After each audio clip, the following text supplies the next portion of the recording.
Hi, everyone. So we are live here on LinkedIn, YouTube, and Facebook today. My name is Nada Ahmed, and I am your host for the Braving Innovation podcast. I am passionate about helping teens and leaders reach their strategic ambitions through innovation. Through this podcast, I bring to you inspiring stories, tips, and strategies from leaders all around the world so that you can excel on your journey. Today is a special episode in celebration of International Women's Day, which was this week, and therefore it's timely that we speak on the topic of women in the workplace and diversity in general in the workplace. And I am excited to have with me today Amisha Patel, who is currently the head of public affairs and policy at Mainstream Renewables Power, and she's also on the shadow board of Renewables UK, and you have to explain to us what is a shadow board later. And she's just generally someone who's passionate about the low carbon economy, has been active in the space of renewable and clean technology, the energy industry, and is really a champion for women in the workplace. We connected not too long ago, actually, through a common friend and mentor to both of us, Hugh McNeil. If he's watching, hello, and thank you for connecting us. And we just started we got connected. We had maybe one conversation before this one, and we just really connected on the topic of what it's like being a woman in a relatively masculine environment. And, not only to say just male dominated, but just how in general women are supposed to show up is defined by how it's been for many decades. And we started talking around this idea of, is a workplace really designed for women or not? And we really got deep into some of our experiences and really connected with each other. And as we were having that conversation, I was thinking more women and people of minority backgrounds and just anyone in the workplace need to hear about this, so that not only we can raise awareness, but we can also let these women know that they're not alone, and that these problems are real, these challenges are real. And the problem isn't really with us. It's more a general problem with the system that we need to address.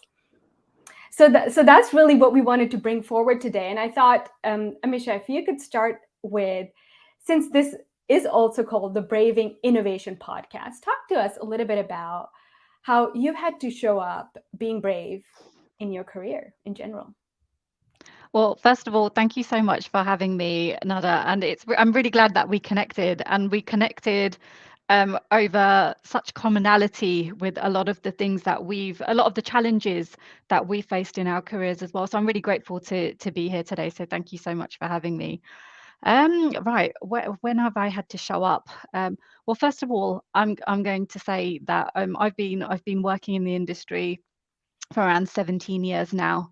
And I certainly didn't show up and be and wasn't brave from the very beginning. In fact, I would say that for me, a real change has sort of occurred. I've had a real shift in the last 5 or 6 years of my career. So much so it's taken a lot of time to build the courage and to kind of take that step up to actually sort of initiate and bring about changes that I think are needed within an industry, to make it more accessible and enticing to a diverse range of professionals, which is what the aspiration seems to be within the energy industry, and I think in many other industries as well. It's been incremental change. So, and that's a lot to do with sort of trial and error in the workplace, really recognizing what makes you feel uncomfortable to a certain extent as well. And then really sort of having the confidence to sort of test the water and sort of say, is this just me? Or, are others sort of sensing the same experience as well, and really testing the water then. And then sort of also, I mean, a lot of times in my career I've always been coached to sort of say, well, don't take a problem to your manager or to your colleagues, take a solution. So then sort of recognizing that, thinking of a particular solution or a change that you'd like to see, and then sort of having the confidence to take that forward to initiate that change. So I think it's been, I would say, an incremental journey in that respect. Yeah, and that's so true. And what you're saying about bringing only solutions, I think that's something I would also challenge a lot of managers on when they put that out there, because these days it's not about being able to find the solution, but really being able to identify the right problem to solve. Yep. And if you're not giving people the space to bring up issues, bring up challenges, then how are you going to go about solving these problems? Yep. Um, and I wanted to kind of also go back to something that you said about, it's not always been this way, that you maybe have to, you're beginning to show up more with courage now than before early on in the career. And this is something that we discussed in our conversation, how coming from the backgrounds that we come from, one being women, but also being women of color, there are certain expectations. There are certain ways that you're supposed to show up. There's a strong focus on having a good career and studying really hard and sort of following this certain path. Um, and both of us kind of realizing that after 10-15 years of working, as we're sort of in our mid-career, that now we want to start carving out our own path instead of listening to all sort of that generic advice that has been given to us on what success looks like. So I thought maybe if you could speak to that. Yeah, now that you know yourself, we I think certainly I'll talk about my experience from a very young age. I mean, I studied history at school. It was my favorite subject, and it's what I really, really enjoyed doing, and that's what I really wanted to do at university as well. And taking that home to my parents when I was looking to pursue higher education was quite a challenge, because there wasn't really much awareness as to, what can you do with that. You're like, well, she's going to study history, but her cousins are doing medicine or accountancy, or something which has a very tangible and clear career path, but what is she going to do? So there wasn't really that much awareness around that. So that was a real challenge for me, but I had a very supportive family, but which was great, and my parents really championed me because they knew I really wanted to do it. But I carried a lot of guilt because I had to explain my choices to wider society, communities, extended family as well. So I kind of felt that I gave them a little bit of a burden um, to But that's, carry as well. but that's also an interesting point, because we have also this campaign of getting more women in STEM. But often the background that you and I come from, South Asian background, there's not that bias, I guess, that exists. Actually, a lot of our parents would like us to go into math, into sciences, into Yes. becoming a doctor and an engineer. Yeah, absolutely. And I think this is it. I think that there needs to be a bit more. It goes right down from the very beginning within our educational systems and institutions, and sort of really making it clear as to what options there are, what career paths there are, and also not just higher education isn't the be all and end all as well. It's not for everyone. There's a lot of value of learning on the job, apprenticeship schemes, internships, practical ways of learning and developing a career as well. And I think we're starting to see that in industries, not just the energy industry. I think we see that in tech, we see that in IT. We see it everywhere. We're in a digitalization era as well, and we're seeing a lot of innovation in that aspect. And with that, there's different ways, innovative ways of learning and developing skills as well.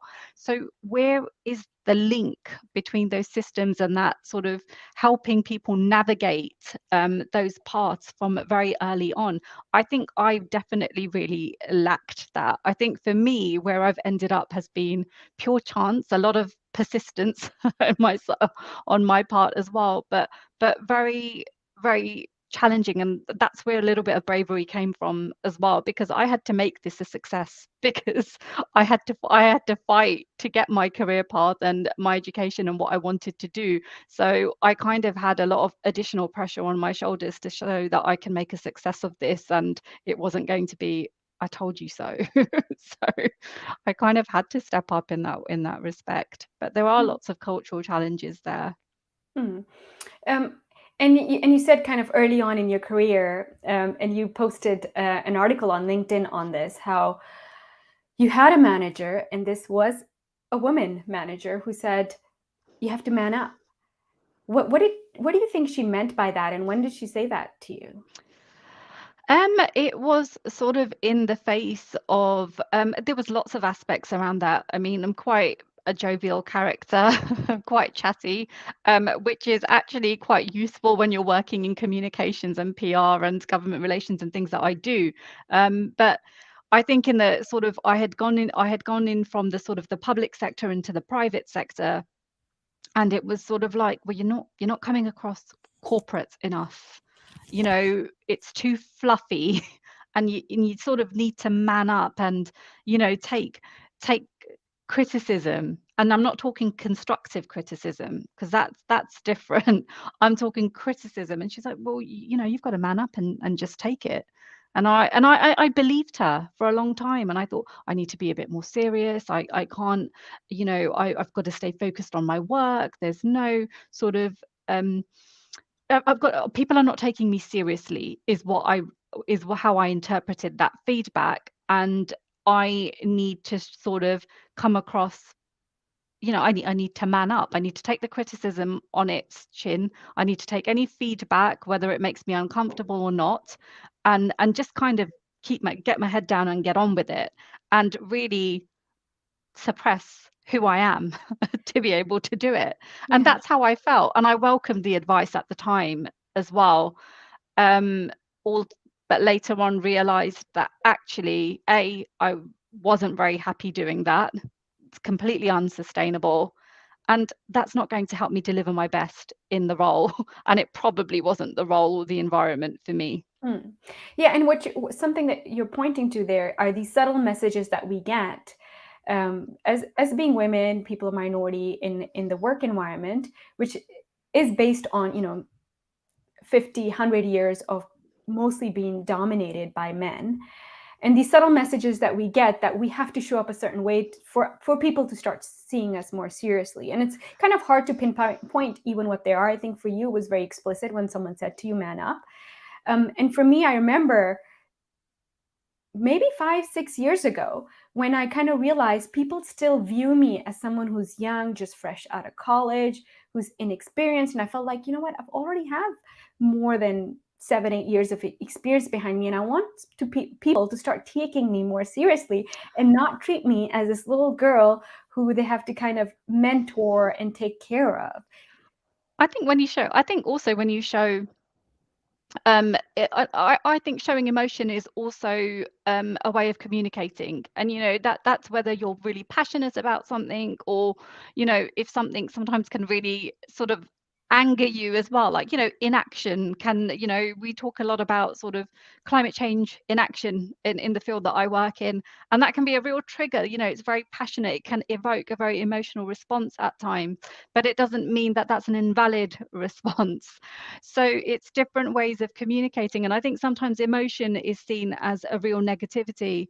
And I actually think that it can be a real strength, actually. Why is that seen as a weakness? It can actually be a very effective communication technique when you're trying to reach a diverse range of audiences.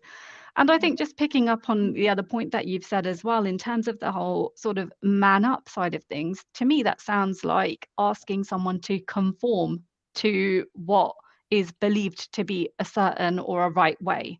Hmm. Isn't conforming killing off diversity, which is what Yeah. we've been Yeah. trying to aspire to for years now. It's not like a concept that's just emerged. It's been around for a very, very long time. So yeah, there's a Yeah, and contradiction there. yeah, because that's such an interesting point, because I feel like people talk a lot about diversity, but they don't talk about conformity. So they are not kind of linking those two and realizing that, okay, if you actually want diversity and want people to show up more authentically, we have to let go of these rules that we've set in our workplaces that is not allowing people to be authentic because they have to conform a certain way, because you Exactly. have to exude some kind of executive presence to get to the next level. Even today, I have a friend, she was told by her boss that does not have executive presence at the moment, and what does that mean? That you have to conform to a certain type of way, you have to show up in a very certain way, and that's defined by a few people. And a lot of women can conform to that, or just find themselves naturally showing up in that way. And if you are one of those women, there's a path for you. Yeah, absolutely. And this is another aspect as well. And I think one of the points that I picked up in my article earlier this week as well is constantly being told what success looks like. And it's kind of, especially in the corporate world, it's climbing the ranks, the ladders or pay bands or whatever. Why? Why can't we as individuals decide what success looks like to us? Because once you have the freedom to do that, you know that's where again you're going to have the ideas, you're going to have the innovation, because you're taking yet another box, another pressure away from someone, and you're letting them flourish in the best way that they possibly can, because they themselves have defined what success looks like. Otherwise we're just in that that defined path that Right. everyone's racing towards, and that's just Right. another way of killing diversity in my opinion. Right. Let people define what success looks like to them and support them to get there. Yeah. I think that's an important point, and I think that goes not only to your employer or to your boss, but that's really for ourselves. And for me, I call it my midlife awakening a few months ago when I decided, I've been quite successful in corporate, things that worked for me. I could try to pursue and take that next step and climb the ladder, but I also realized there is a level of conformity that's required for me to succeed there, because all the women I saw who do make it, they have to adhere to a certain stereotype. So Yeah. I was at this point where I had to decide, do I actually conform and be this way, or maybe I take a step back and reevaluate success for me. And that's when I decided, okay, maybe it's time for me, it's the best time for me to step out of corporate and step up into something different, and really um, try to find where can I really succeed through bringing out what makes me uniquely me. Yeah. And I really like the way you've coined the term midlife awakening as well. Because ordinarily, this is another thing that we're conditioned to believe, that anytime you want to make some sort of a change in your life, which is seemingly radical, you're having some sort of a midlife crisis or identity crisis. And you're not. You're just taking control of your life and steering it in a different direction, professionally or not professionally, because your idea of success or happiness or fulfillment has changed over the years, which is perfectly acceptable, in my Exactly. And I opinion. think, and as we discussed last time, it's something that we reach kind of in our mid 30s, kind of that age where we get this awakening, where we realize I'm actually a fully formed person now. I don't need to listen to everybody. I don't need validation from anybody. I don't need advice from anybody, really. I have more faith and confidence in myself. I have a track record. I've been able to prove things to myself. And something that someone said to me the other day really resonated when they said, now you've reached a point where you need to stop building your CV, and start building your career. So it's not about what I need to add on my CV to kind of show the world, to prove to the world that this is what I can do. It's more about what I want to do and build on that. Wouldn't it be great if we could just start? That could be the starting point, because I think we've both had. I think we've both had similar journeys in that respect, and I think something that you picked up on the last time that we were speaking, was this sort of midlife awakening, if you like. And a lot of people say to me now, they're like, "You're really confident, you're really outspoken," and I'm like, no, I've been very open about my vulnerabilities and my challenges, not only with mental health, but also with, I write about imposter syndrome quite a lot. I guess where the shift is that I'm more comfortable talking about it and sharing my experience now and seeking help. But that came at quite a large price. I was silent for the first 10, 15 years of my career. You know, I think for me, I I get a lot of self-esteem from my work. Nada. I think a lot of people can relate to that. I'm not saying that whether that's right or wrong or anyway, but it's something that I've learned to accept about myself. My work is really important to me. Career fulfillment is really important to me, and I do get a lot of self-esteem from it. So I think what happened for me, particularly when I sort of hit my early 30s, was I need to take responsibility of ensuring that my workplace surroundings are healthy ones and somewhere where I can thrive or give myself the best chance. And that doesn't mean always sort of getting amazing appraisals or smashing my targets and really putting that sort of pressure on myself. It's about having an environment where it's I feel that I can give it my best and I've got the best chance of succeeding.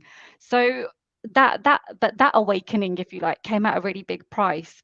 But at the same time, I think where we are today and having a conversation about that, I think there's many of us in the field that that feel that we have a responsibility to share our experiences so that others coming in, and particularly the new talent that we want to attract into our respective industries, do start off in a better place than we did and don't necessarily have to go through that difficult trajectory that we had to at the beginning. I think that's a change that we're trying to bring about. Absolutely. And that's so powerful. You described it so well because it's not, and I would say it's not only people who are starting off, but it's also Mm, people who are still stuck in that yes, absolutely. thinking that this is how it's supposed to be, that To work be. is a struggle. And it's always going to be a struggle for me because the problem is really me. It's that belief that the problem is really me. I'm not conforming because I see some of these other women, they're succeeding, and they're doing just fine, but the problem is me. And that's really where I think the conversation about diversity comes in, that it's about valuing different types of people. And something that you said earlier around, vulnerability, about people showing their emotions, how for the longest period of time that's not been accepted at work, and now thanks to Brene Brown it's been popularized, and we're Mm, talking about people showing up, being vulnerable at work. But just a few months ago, as I was leaving my team and my company, I asked for them for just kind of some general feedback. And one of the feedback I got was from a man who said that I need to be less vulnerable, like not yep. not show my emotions so much.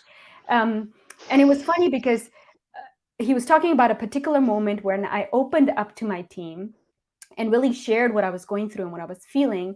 And the feedback from most of my team was overwhelming. They said, that was really the moment when we were like, you know, Nada, we want to follow her. She has a vision, and we want to help her and support her. And it was like a moment of leadership for them. But for some people, still, it makes them very uncomfortable. Yes. So it's about making a space at work where different emotions people can show up with different emotions, and it's okay, and not labeling it as someone who's being weak and not someone who can not control their emotions. Yep. Absolutely. Yeah, and then there's that categorization that we do, that it's okay for maybe some of the men at work to get angry or show frustration in a different way, and women might show them through tears, and then that's seen as a weakness, versus the anger is more strength. Yep. Yeah. So I think vulnerability is definitely something that we're still learning about what that means. And the way Brene Brown talks about it, it's not me showing up at work and crying. That's not really vulnerability. It's me. It's exposure. So it's exposing something Yep. that I am not really sure about how people are going to react to it, but I'm taking that risk because I believe it's important. Absolutely. And this is, I think the more we come together and talk about these issues, the more we're finding that they're actually they're not an exception to the norm. so many, particularly with, we're talking about women in the workplace, um, by not sharing these experiences, you feel alone. For a long time, I felt that I was the only person going through what I was going through, the insecurities that I had. We talk about the sort of the man up side of it, but those situations, those and unconscious and conscious biases, I was just like, there's something lacking. I'm just not good enough to be here. What how can I overcome this? But the more we talk about it now, we realize that actually these are issues that so many women in the workplace are facing. And that's the only way, by creating awareness, sharing each other's experiences and ideas around how we've overcome them or how we can bring about change, that we're going to actually bring about change. So Mm. I think I think the narrative is just going to have to keep on going, but we have a lot of work to do Exactly. before we Yeah. see significant change. I think this is the I don't know how you feel about this, but I kind of see that, there's lots of initiatives out there, there's lots of targets out there. Corporations are putting in, I want 50% of a diverse workforce by this time. Okay, you meet that target, but is the actual workplace culture, are the practices, are the beliefs, are the way the organization runs changing with that as well? It's not enough just to have a target and to meet it. No. So it's just, Yeah. yeah. Yeah, so the problem really isn't about the numbers of like how many women you have on the top. I think it really comes down to diversity. And that could be in the form of, it's more mental diversity, how people think, how people behave. And this is something that I think a lot of men struggle with too. And so when we talk about inclusion and diversity, it's not only just for women or people of minority backgrounds, but it's for men who are different, who don't fit that stereotype of what it takes to succeed, or don't have that presence of a leader that what we have really made up. Yeah, and it's also for organizations to really continuously reflect and take a look at what the recipe for success looks like, because that's how you're going to bring around the change in your people as well. Hmm. Yeah. and and as you mentioned, like I have seen a lot of companies who've now have 50-50 leaders at the top, but then as you cascade downwards, nothing has changed in their culture. So there's no concrete, because that's really where the hard work is. It's easier to put a 50-50 number on the top, or wherever, or women entering into the workforce, but it's really about making an effort to change the culture. And I think a lot of times that comes with how you reward people. Because if you're only going to reward a specific type of behavior, then everyone has to conform to that behavior. Otherwise, they don't have a path to leadership. Or a specific type of credential. And I think this is another thing that you and I spoke about. And I always bring this up because maybe it's a bit of a pet peeve for me, or it has been an insecurity for a long time. I don't have an MBA. Now, this is, and I have had conversations where, when I've explored different career opportunities, or what have you, I have had feedback that, have you thought about doing an MBA? And I'm like, where I'm in life, it's not easy. I can't just drop things and go off and do an MBA. It's a massive, massive investment. But then I do look at sort of credentials and look at sort of hierarchies within organizations, and there it does show that there might be a need for that level of education or certain backgrounds as well. So I think that sort of I think there's a little bit of in my opinion, there's a little bit of a bias there as well, if you know what I'm getting at. Yeah, I think, yeah, I feel like that bias is definitely there in the beginning, or when you're trying to position yourself for a new role. Um, but I have found, and this is something that I talk to many of the people that I mentor, is that the things that I've learned have mostly been practical on the job things, and very few things I take with me from the degree. But the degree helped me get my foot in the door. and gives me that confidence, right? So sometimes, Yeah. like that's what you're saying, you're lacking that confidence and just having that degree. So it's not really what you learn in the MBA itself, but perhaps, people talk about the network that you gain, but also the confidence that you have going up there and saying, listen, now I have an MBA. But what if we live in a world where you could embody that confidence without having that degree, right? And it's Yeah. sometimes it's more about working with yourself on building that confidence, because a lot of what you will be taught in the MBA can be found on YouTube today. Or recruitment processes which Mm, actually help identify certain skills that you would get from that level of academic underpinning, but you might have it else, you might have acquired that elsewhere. So I think for me it's sort of like, well, why do I have to go away and get that certification to excel in my career? Why can't you give me a chance and have a look? I might have learnt those skills elsewhere, or there will be some gaps, but mm, I have enough I have enough ambition, drive, and determination and commitment to want to kind of to want to have the opportunity to excel in my career, and I'll do a mm. good job. I don't know. Totally. It's just one of those. Yeah. I've heard it so many times, and Mm, I've heard on quite a lot of forums that you know the, it's just an example of a credential and another paper tick box way of measuring someone's competence.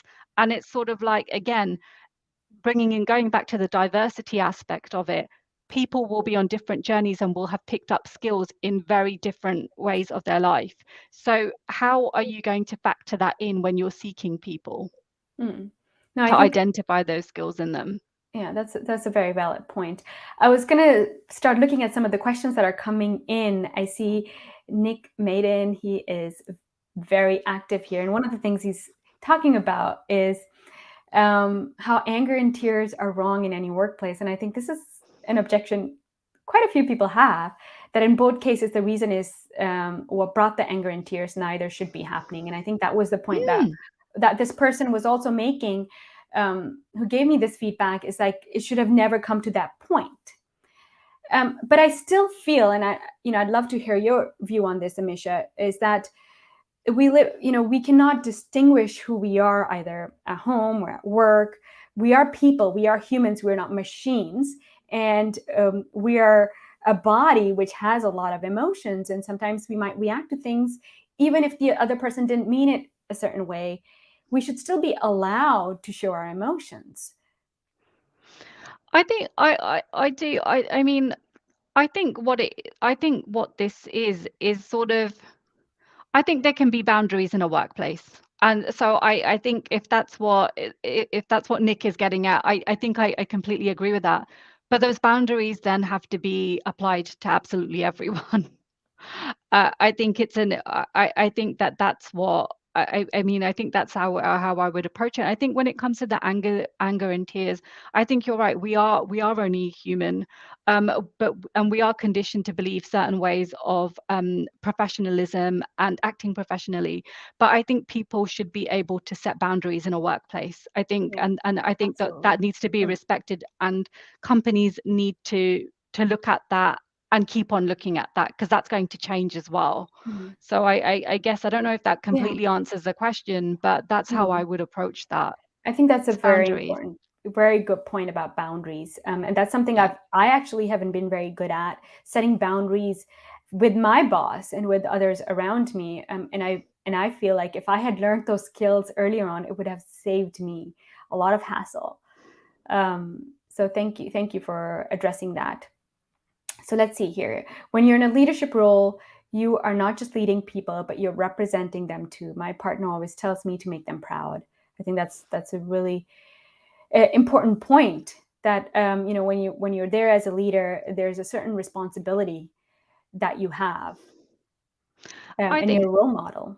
yeah, absolutely. And I think that's what a lot of our conversation sort of comes down to, that you're leading by example. So you're also responsible for initiating change that you need to see as well. And I think for me, again, I had the first opportunity to build a team, sort of when I entered sort of like my early 30s, and I'd gone through quite a lot of the challenges that I had in my career that I just spoke about then. And that was almost like a real wake up call, because I was like, well, I don't want their experiences to be the same, and I also want to kind of um, embrace new ideas as well, and build something here that will set an example for the future. So I think that it's important there to sort of, yeah, to challenge and also share experiences, but then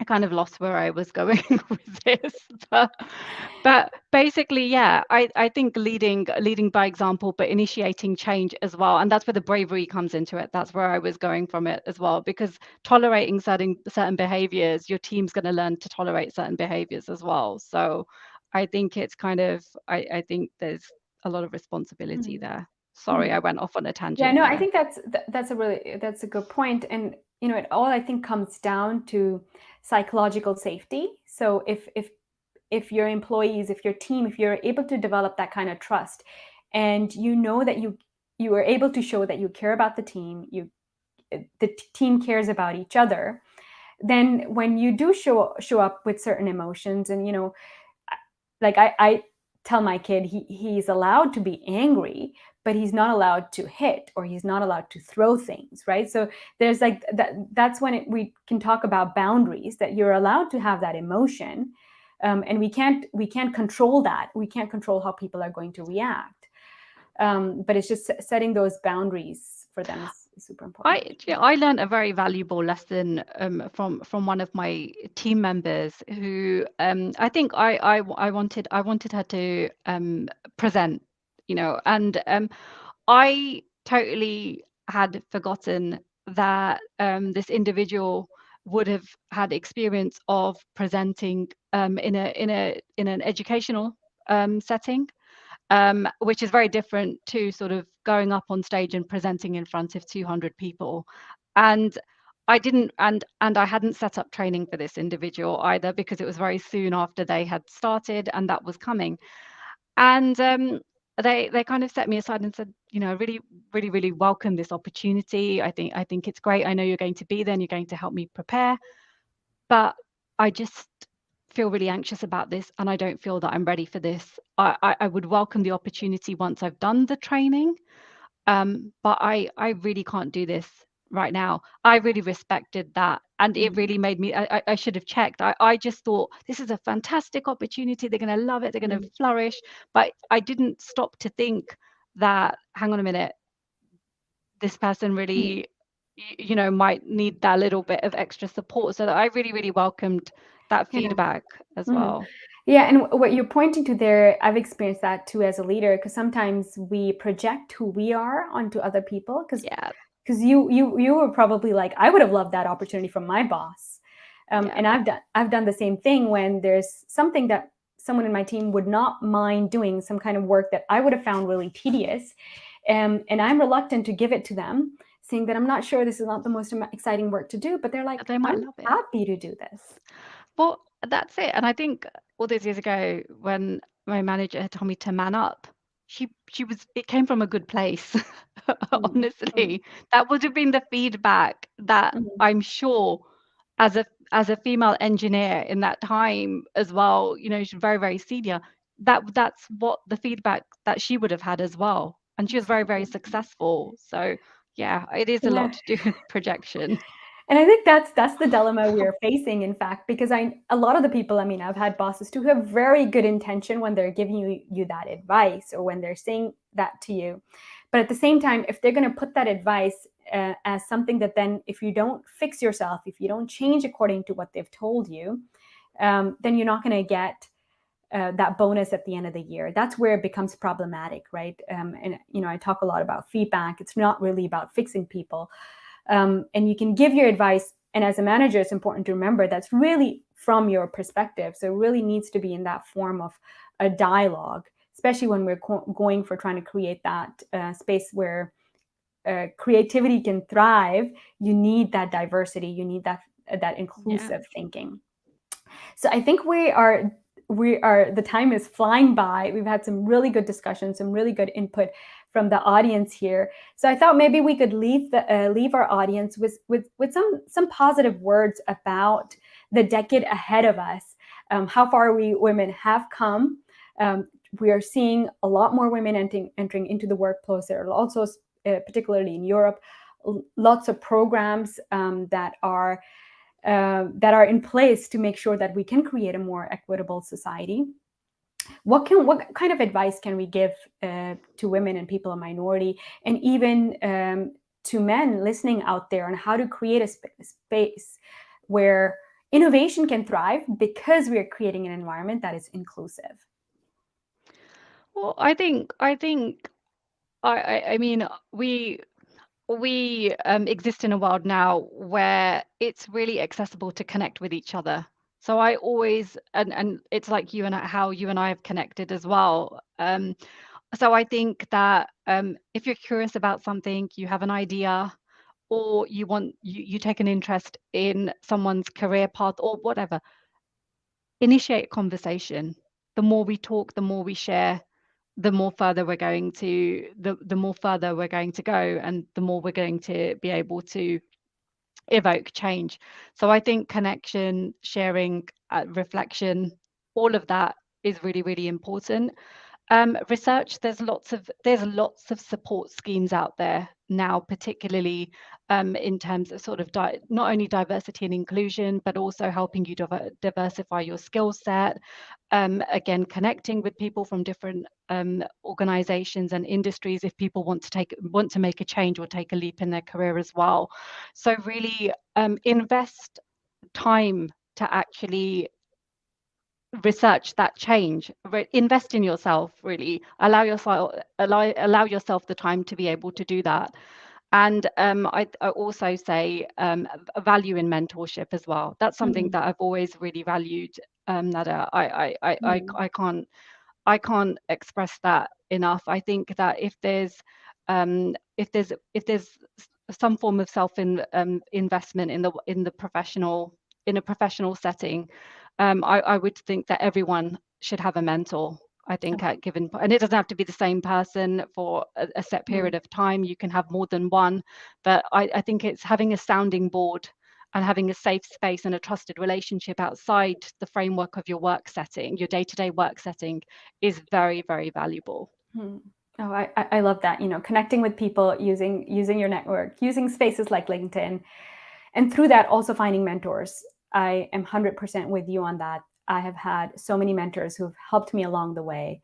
They're the support that you need. You need to find those cheerleaders who you can go to when you're in your dumps, and then you can celebrate with when you're finally reaching your ambitions and your goals.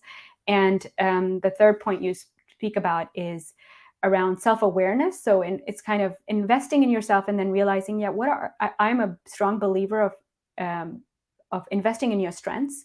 So what makes you uniquely you, focusing on that, and making sure that you can shine through those strengths instead of focusing too much on the things that you need to improve on. So thank you so much for that. Actually, before we end, I'm going to take one more question from a LinkedIn user here who said, how would you best advise to meet ruling techniques from superiors, especially if you're battling imposter syndrome? This is for you, Amisha. Sorry, could you repeat the question? How would you best advise to meet ruling techniques from superiors? I guess maybe this person's referring to, if there's a controlling kind of a behavior from a superior, from a boss, and you already experience imposter syndrome. How would you go about dealing with that kind of behavior? And I think the answer probably lies in boundaries, but I'll have you Yeah, have a go. absolutely. I would, and it's not the most easiest thing to do, but yeah, but defining your boundaries to yourself is very, very important. So the fact that you recognize that some form of behavior is making you feel uncomfortable is the first step. A lot of the time, I like to give people the benefit of the doubt. People are not aware of the impact that their behavior is having on you. We can't assume that self-awareness is a given because more often than not, it isn't for many of us. So I think it's really important to initially just have a conversation and sort of explain um, explain your boundaries. And if you don't feel comfortable doing that, have a conversation with someone that you do feel comfortable, and see if they can support you in any way to sort of bring that issue to the forefront. I think it's really important. But please, whatever you do, don't don't shut up and put up. That is Mm. not sustainable. Yeah, and we both, you and I, we've done that. So we're telling you from experience, don't do that. It's not worth it. And if you can reach the state of enlightenment that we're in now, already early on in your career, good for you.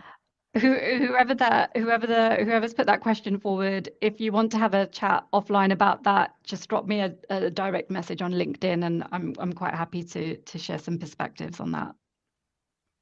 Thank you so much, Amisha. This has been such an amazing, inspiring talk. We've got some really good feedback from people live.